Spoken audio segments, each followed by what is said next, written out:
That didn't mean I can't do it or that I didn't know how to do it. It actually really just meant I didn't want to do it. But now, if I was going to do this again as a party of one, it was on me and it wasn't going to be on anybody else. Welcome to Inside CTOx podcast. I'm Donna, head of membership and partnership, and today we're stepping inside the minds of some of the most innovative tech leaders out there. This isn't just a podcast, it's a place where CTO journeys come alive, where stories of struggles, breakthroughs, and growths unfold. We're here to unpack the experiences of real CTOs navigating through our CTOx accelerator and membership program. So sit back, tune in, let's get into the story. On today's show, we are joined by Benjamin Sanders, a dynamic entrepreneur who knows how to build and scale agencies. Benjamin sold his first agency to IPG back in 2017 and is now leading a thriving fractional agency that's on track to hit 1 million ARR in just its second year. But beyond the impressive numbers, Benjamin's proudest accomplishment is stewarding a happy, healthy life with his wife and 3 kids. We're diving into his journey, his lessons in leadership, and what it really takes to balance big business moves with family life. Welcome, Benjamin. Thank you. Pleasure to be here. Pleasure to have you. So you joined CTOx at the very, very end of last year. If we can think back to the very, very start, what was the catalyst that made you realize, you know what, I got to get on board with this CTOx? So it was actually opportune timing more than anything else. I actually, believe it or not, joined in April 2014. I was like one of the first 3 or 4 people that joined. And I knew that I was going to do something. I had like kind of semi-retired after selling an agency, and I only used that a little tongue in cheek. But I took some time off, like a couple of years. I got to take a break, and I had never gotten to take a break since the day I started working when I was like 12 flipping burgers. So I had an unexpected and super pleasantly surprised third kid who's now 6th birthday was yesterday. And my math didn't math anymore. I knew I had to do something. And I knew that corporate America was not my path. I had tried again. I went back to higher ed for a couple of years and ran emerging technology for a big university in Manhattan. But taking direction from others versus providing it was never really my forte. It just didn't work for me Mhm. as a person, as a thought leader. So I was thinking about doing consulting work, and I did a little bit of research. I saw fractional as a word had kind of become a big deal. Earlier that year, it really sort of exploded. I was meeting not just fractional CFOs, but like fractional everybody. The entire C-suite was fractional at this point. And then a CTOx ad came up. I think it was actually on, and I did out a little bit further and started asking some questions. And it turned out Leor was in Manhattan the next day, and I met him for breakfast. Very quick, like, hey, let's just come talk about this. And by the end of breakfast, I was in the car driving home, called my wife, and I said, you know what, like, this is what I'm doing. I got it. And I never really looked back. So I was, paid and in within a couple of days of that and started attending the sessions. What I was hoping to get out of it and what I actually get out about it have a big overlap, but we're a little bit different. What I was hoping to get out of it was I spent my entire career in the agency business. The one that I sold was actually the last of many that I had been involved in, and even was the CTO for some of the top 5 agencies in the world, BBDO, when they first spun off their interactive, like all the way back in the late 90s after the internet first became a thing. This is always what I've done. But in those roles, I had a full marketing department, I had a full sales department, I had a full operations team, HR, every infrastructure you could need, which made it really easy for me to focus on the technology, focus on the team building and the architectures, and go in and close sales. I really enjoyed selling to big companies and, important CEOs of big companies all over the world, but I never had to do top of funnel or any of that marketing. I had whole teams of people to do it. That didn't mean I can't do it or I didn't know how to do it. It actually really just meant I didn't want to do it. But now, if I was going to do this again as a party of one, it was on me and it wasn't going to be on anybody else. So when I was really looking at this, it's like, okay, let's really understand how people who've been doing fractional for quite some time are doing it effectively, which has to include that. That's what I was hoping to get out of it. What I Mhm. actually got out of it was all of that for sure, but also a community that's second to none. It's really easy as a CTO or like a higher level technical leader to tell yourself that you're the smartest technical guy in the room, but it's also a lonely place to spend your time. There really isn't a lot of collaboration in that universe. And now, I think you guys are well over 200 members or whatever it is. And like, Yep. they're great people. I knew early on that Lior was actively cultivating for a particular kind of person, good people, not just capable people. And Absolutely. that's really come together.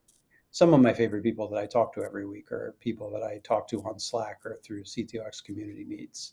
So even when my 6 months was, done and finished, I was like, I think I got what I needed to, let's say, in a digital marketing capacity. But that's easy for me. I'd been doing it for 25 years before that.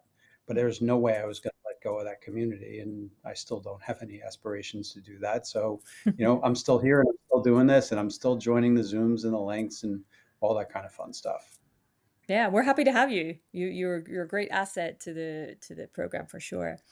Um, you mentioned marketing, and I know a lot of the CTOs come in, and that's really where their challenge is. For you, what was the biggest challenge you faced in your first 6 months? So figuring out where to start is always the hard part, right? Like we're deep thinkers by nature as CTOs, and it's very easy to go in one of two directions. You can get analysis paralysis, which is pretty common, like just trying to Mhm. figure it all out in your head or on paper or in whatever note app you're using to really architect your system in your head for how you want to do your digital marketing. Or even worse, you start playing with toys, which, all of us techies really like playing with toys. So like dabbling with every tool and system that claims to do this, low code, no code, AI driven, whatever you want to call it, that can do all of your digital marketing for you, super simple. And then in that process, you're going to get marketed immediately with like 50 different agencies that claim they're going to do it that cost an arm and a leg, but don't always deliver exactly what they say they're going to do. And you get stuck.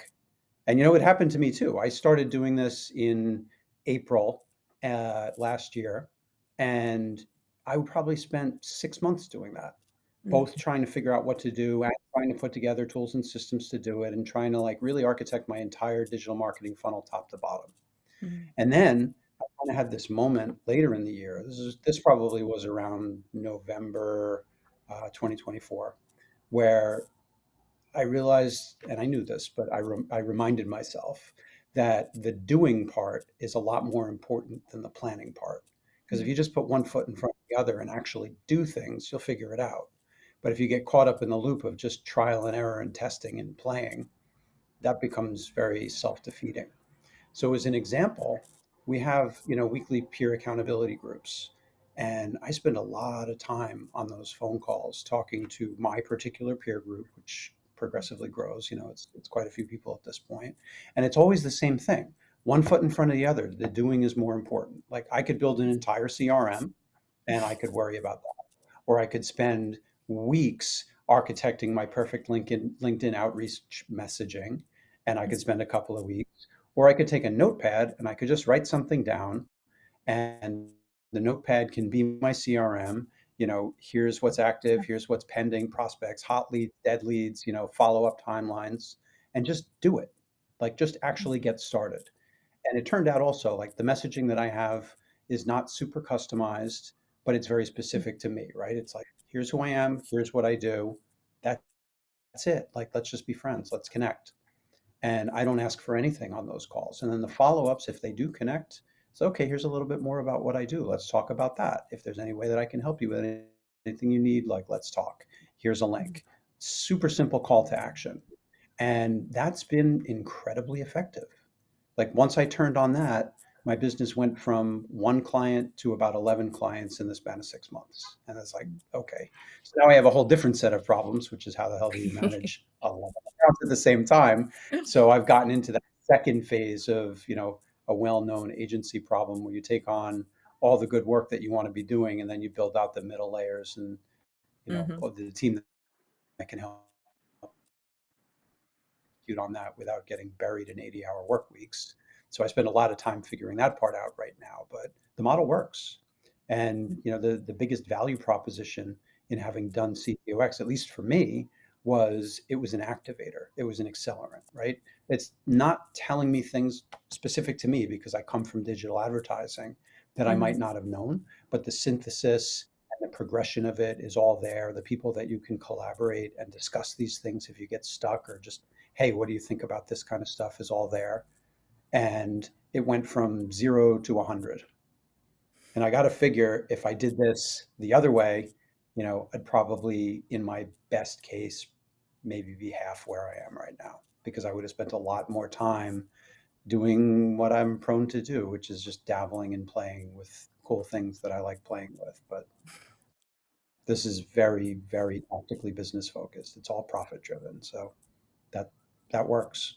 Yeah, absolutely. Thank you for that. That's amazing.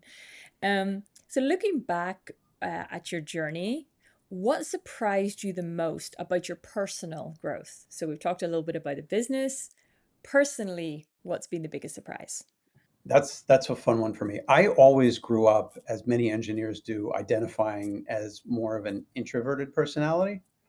And in my younger years, that probably had a lot of truth to it. Turns out that's not true at all anymore. Maybe it's I can go hippie and say second Saturn return something, but it turned out that's not true at all. I actually really do like going out there and hustling, and like that's really flipped the script. And Mhm, it's really pushed a degree of like uh, not centeredness and confidence in what I'm doing, how I'm offering it and proposing it.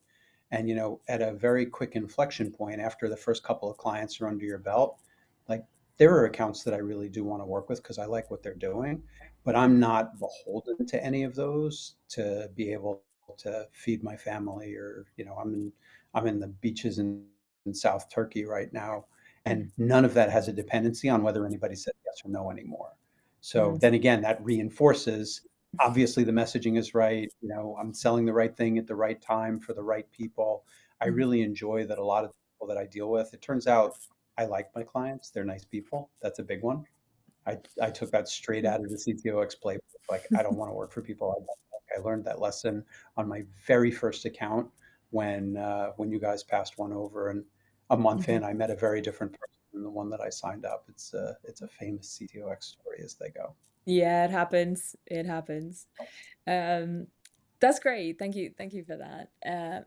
So thinking about like relationships, and that's a very big part of CTOX. We all like to build these relationships. Um, through your CTOX journey, what's one relationship in particular that stands out for you? So it'd be really easy for me to focus on the relationships to Lior and Marisa and yourself and the other leadership team at CTOX. You guys are some of my favorite people, Yeah. even though we don't talk with like weekly cadence that we previously had because everybody got really busy as this has succeeded, but it's also succeeded. So my other favorites are probably the peer accountability team, Paul and Andrew and some of the other people that I talk to on a regular basis.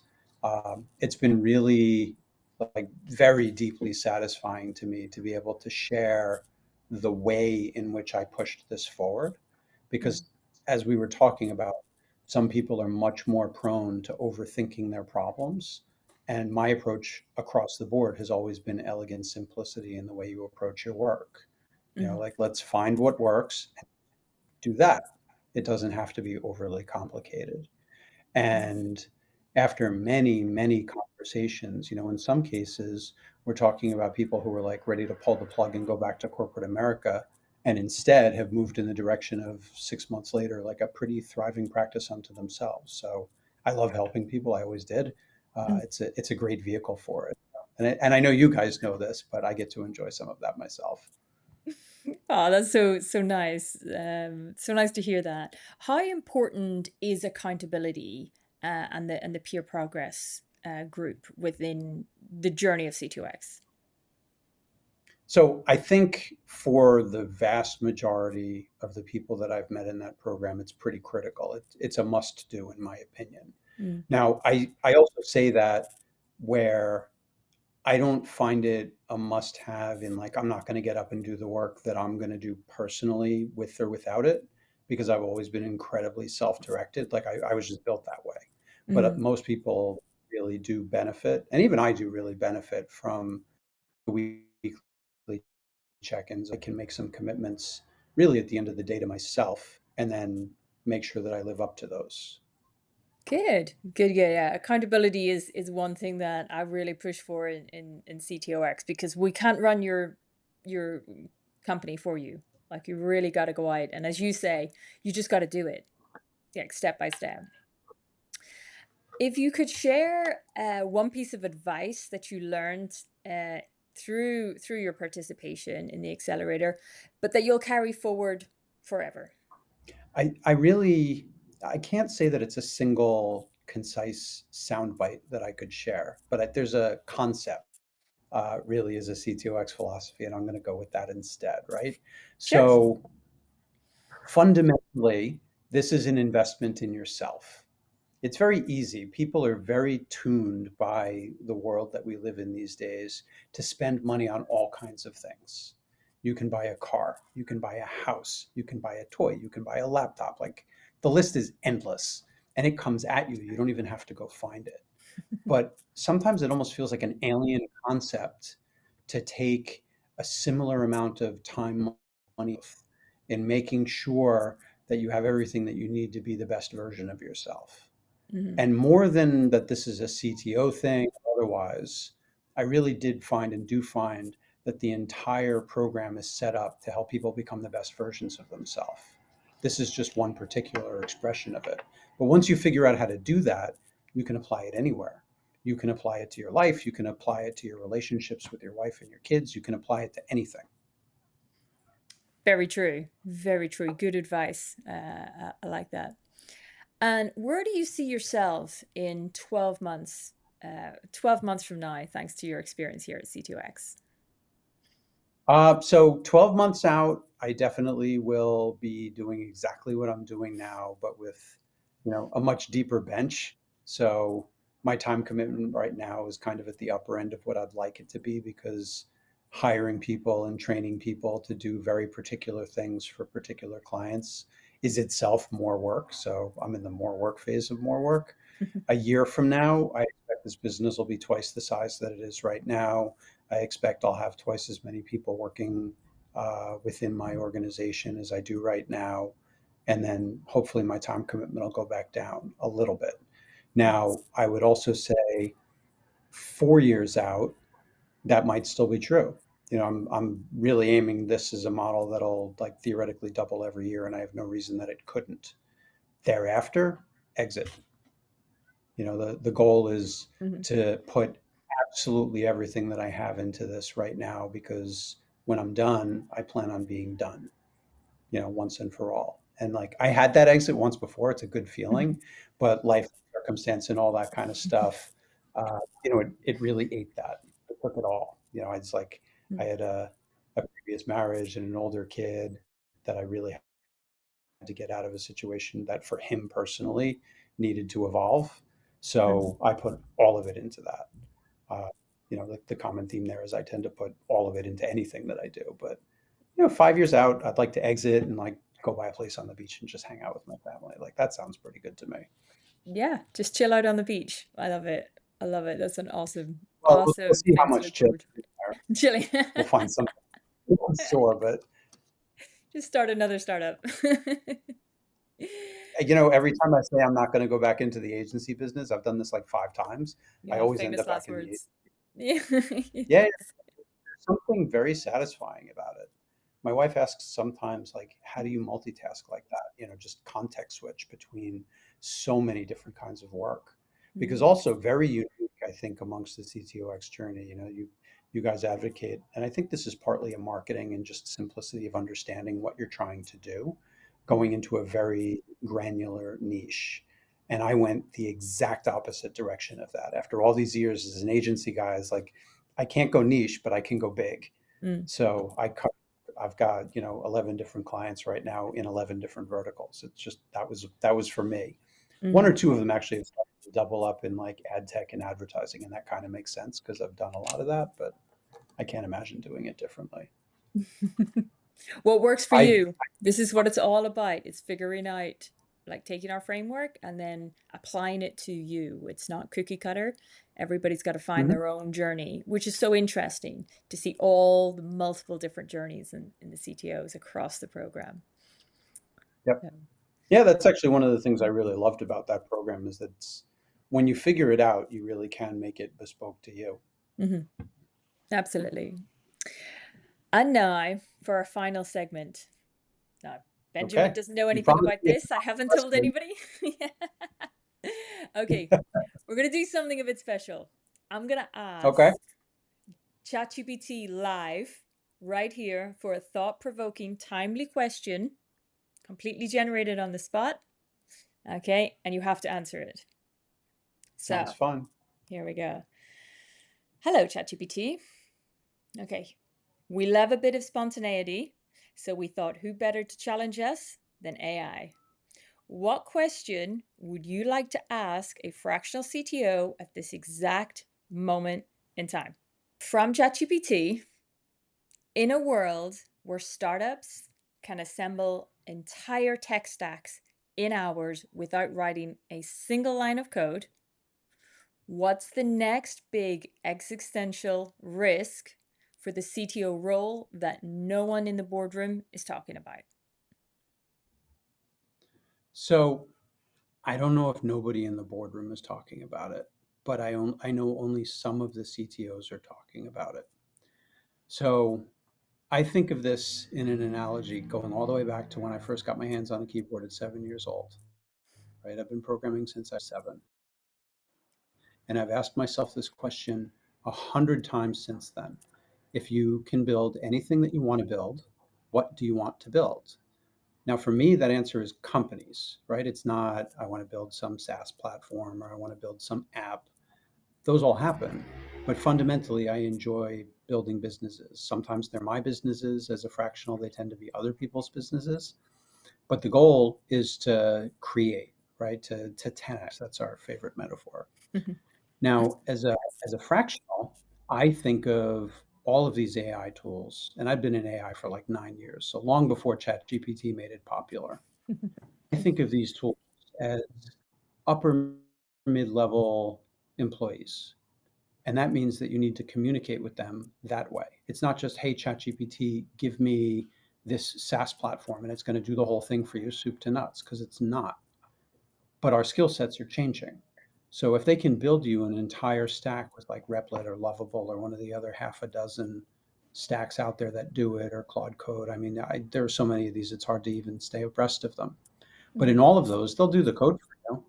They may do it effectively. They may do it with some security problems that you still have to really make sure they don't, or some scalability problems, which they're getting much better at, but you still have to check. They don't really do a lot of cloud architecture at this point, other than using a couple of stacks that make it so you don't really have to do it. But again, it comes down to what do you want to do? And when you prompt them towards doing these things, you have to be incredibly detailed, but still concise. You don't want to overload a context window, and very descriptive. And the more you can communicate your ideas concisely and efficiently and effectively, the better the product you're going to get is. Sometimes you can just iterate on that, but then I'm not sure you're really being much faster at this point. So I think of the existential part of it as like the skills of a CTO change. It used to be that if you were, the old 1970s stereotypical neckbeard programmer, um, in a basement of a building full of refrigerated computers, you would be able to build something. Now it's changing entirely because your ability to communicate is your value proposition. And for certain kinds of business focused CTOs, that's always been the case. But for the much more engineering focused CTOs, I think that's going to change pretty quickly. I think it really is going to move down to your ability to manage teams of effective AI driven developers, in my case, literally globally, everything from West Coast California all the way out to Sydney, Australia, like covering the entire planet, 18 hours a day. I have teams on 6 continents at this point that I have to talk to all the time, sometimes in the morning, sometimes at night, depending on where I happen to be. But that's a lot of a communication challenge when you're teaching or mentoring people in how to effectively use AI to do their work faster, but still effectively, velocity and quality. That same communication becomes much more critical. So it's like my entire business now is becoming voice, and my ability to convey ideas to people and to machines rather than being able to just shut myself into a room and write code for 12 hours. And I think that that's going to be the shift between, the wannabes and the have-beens or the will-bees. Mhm. Mhm. Thank you. It's fun to think Thank about. you for that.